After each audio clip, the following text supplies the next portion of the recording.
Good morning, boys and girls. I miss hearing you say back, "Good morning, Mrs. Calabria," like in the hallway, and I get my hugs, and in the cafeteria, but hopefully that'll be happening again soon. But for now, I wanted to stay connected with you, so I thought that I would read you a story today. During Read Across America Week, when we celebrated Dr. Seuss's birthday, I really enjoyed reading to you from my favorite children's author. So I thought that I would read another book for you today, another one of my favorites. I think I may have read this last year or the year before to a couple of grade levels, but hopefully you enjoyed it and will enjoy it again. So, this book that I love, and I know my grandson loves, is McGilligan's Pool by Dr. Seuss.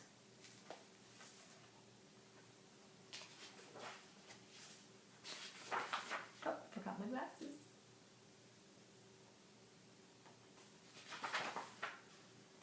"Young man," laughed the farmer, "you're sort of a fool. You'll never catch fish in McGilligan's Pool."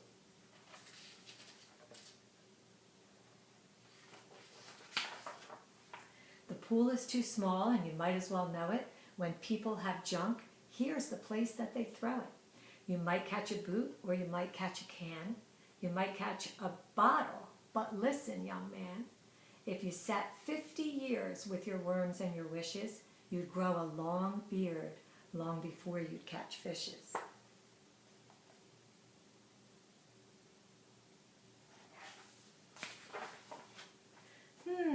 Answered Marco. "It may be you're right. I've been here 3 hours without one single bite. There might be no fish, but again, well, there might. 'Cause you never can tell what goes on down below. This pool might be bigger than you or I know."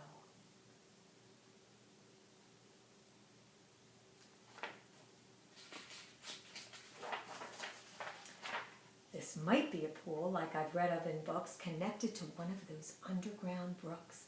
An underground river that starts here and flows right under the pasture, and then, well, who knows?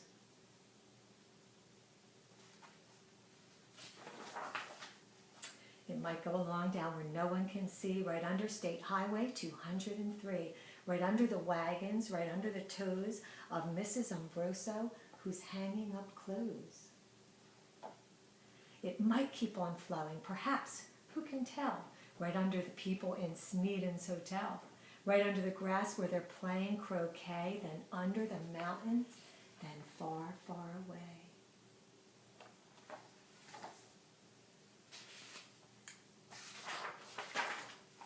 This might be a river, now mightn't it be, connecting McGilligan's Pool with the sea?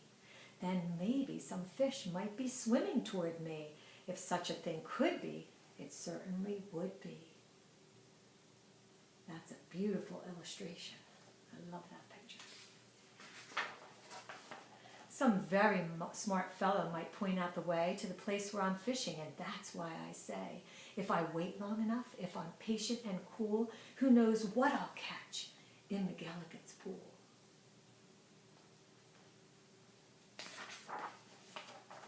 I might catch a thin fish, I might catch a stout fish. I might catch a short or a long, long drawn-out fish. Any kind, any shape, any color or size, I might catch some fish that would open your eyes. I won't be surprised if a dogfish appears, complete with a collar and long floppy ears, woofing along, and perhaps he might chase a whole lot of catfish right straight to this place.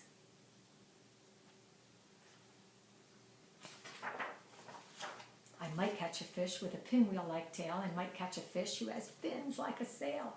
I might catch some young fish, some high-jumping friskers. I might catch an old one with long, flowing whiskers. I might catch a fish with a long, curling nose. I might catch a fish like a rooster that crows. I might catch a fish with a checkerboard belly, or even a fish made of strawberry jelly.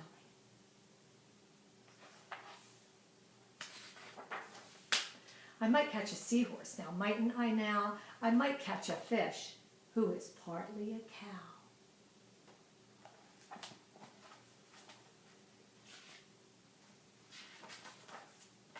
Some fish from the tropics, all sunburned and hot, might decide to swim up. Well, they might they not? Racing up north for a chance to get cool, full steam ahead to McElligot's pool.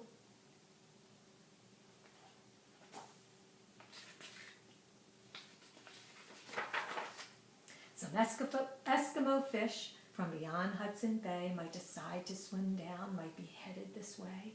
It's a pretty long trip, but they might and they may.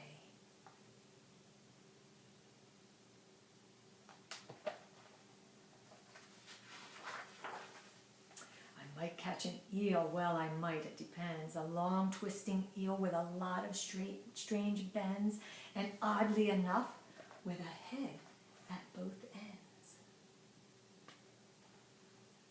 One doesn't catch this kind of fish as a rule, but the chances are fine in McElligot's pool. Oh, I might catch a fish with a terrible grouch. Who does he look like? Or an Australian fish with a kangaroo pouch.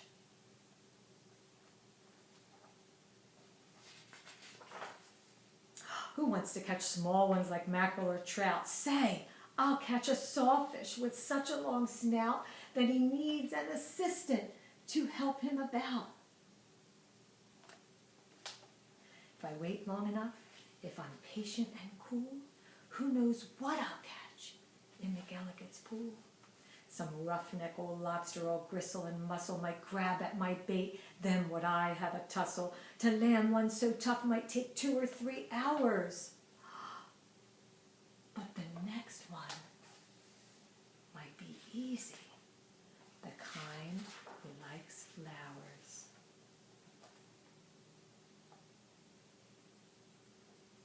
That's my favorite one. I might catch some sort of a fast-moving bloke who zips through the waves with an overarm stroke.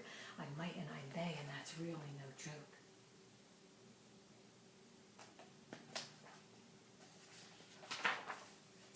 A fish even faster, a fish if you please, who slides down the sides of strange islands on skis. He might ski on over and pay me a visit. That's not impossible. Really. Now, is it?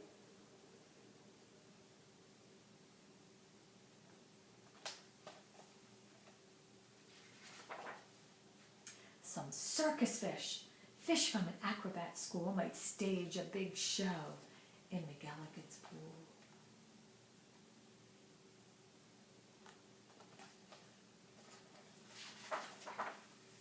Or I might catch a fish from a stranger place yet, from the world's highest river in far-off Tibet, where the falls are so steep that it's dangerous to ride them. So the fish put up chutes and they float down beside them.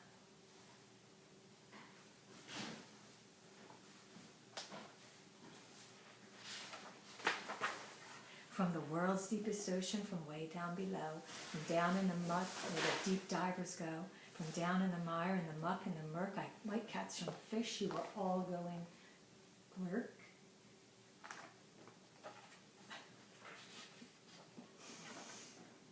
Whales, I'll catch whales, yes, a whole herd of whales, all spouting their spouts and all thrashing their tails. I'll catch 50 whales, then I'll stop for the day, because there's nothing that's bigger than whales, so they say.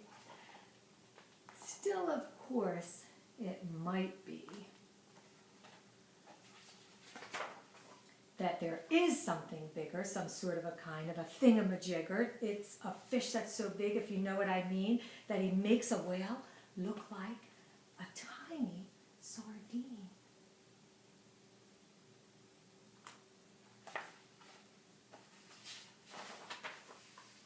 Oh, the sea is so full of a number of fish.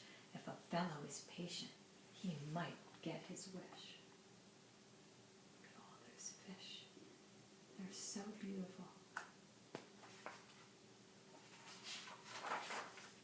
And that's why I think that I'm not such a fool when I sit here and fish in McElligot's pool. I hope, boys and girls, that you enjoy that as much as I do and my grandson does. I remember I showed you a picture. I'm going to see if I could find it. That I think it looks like somebody might remember. Look at this picture. Who does that remind you of? I think it kind of looks like the Grinch. I think you're right. Isn't that interesting? And actually, there are some other pictures here that remind me of another Dr. Seuss book. If you look at this page and you see all the different kinds of fish, all different sizes and doing all different things, that's kind of a little bit like one fish, two fish, red fish, blue fish. So, I'm wondering, which book did Dr. Seuss write first? Did he write McGillicuddy's Pool first? Or did he write One Fish, Two Fish, Red Fish, Blue Fish, or The Grinch? I'm not sure, so that's something I want you to do, boys and girls. I'll tell you when this book was written because it might be a hard one to find. This book, if you look on the copyright page, was written in 1947. Oh, that's even before Mrs. Calabria was born. So, I want you to look up when was One Fish, Two Fish, Red Fish, Blue Fish written, and see if you can find when How the Grinch Stole Christmas. When was that book written? And if you want, your parents could even help you to email me the answer. And my email is just ecalabria@belmarschools.org, and I would love to hear if you found those answers and if you could tell me if those books are written first or if this book is written first. Okay, I hope you enjoyed the book today. I'll try to make another video. Hopefully this one came okay because I'm doing it by myself. Had a little interruption there. My husband kind of came in the room trying to make me laugh. So hopefully next time I won't have an interruption and I'll read maybe a different story or maybe we'll even do a different activity. So hope to see you soon and take care everybody. Have a great rest of your day and a great weekend. It's spring, so now we have hopefully some great weather coming to enjoy. Bye-bye.